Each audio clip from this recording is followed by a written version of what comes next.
Mahasiswa Universitas Patimura Ambon yang posting foto ajakan turunan Jokowi ditetapkan sebagai tersangka. Penyidik Satuan Reserse Kriminal Polres Kota Ambon dan Pulau-Pulau Lease menetapkan Risman Soulisa sebagai tersangka. Mahasiswa Universitas Patimura sekaligus aktivis Himpunan Mahasiswa Islam Cabang Ambon itu diduga melanggar Undang-Undang Informasi dan Transaksi Elektronik atau ITE. Paur Subak Humas Polresta Pulau Ambon dan Pulau-Pulau Lease Ibda Izak Leatemia kepada tribunambon.com Senin 26 Juli 2021 pagi membenarkan hal tersebut. Menurutnya, penetapan Risman sebagai tersangka lantaran memposting foto ajakan demo pencopotan Presiden Joko Widodo dan Gubernur Maluku Murad Ismail. Dalam postingannya itu, Risman juga menyematkan keterangan bernada miring kepada pihak aparat keamanan.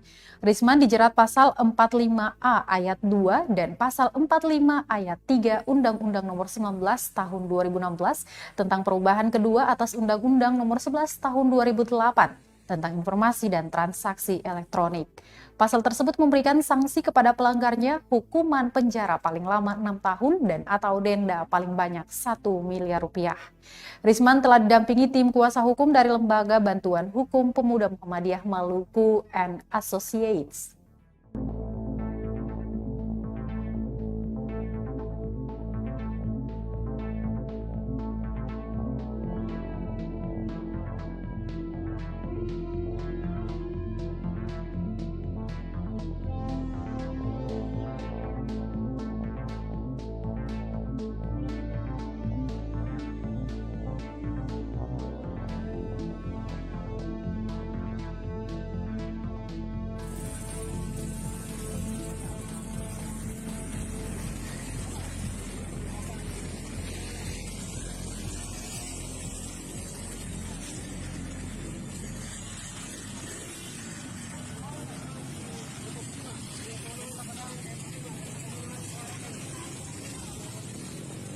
Terima kasih sudah nonton.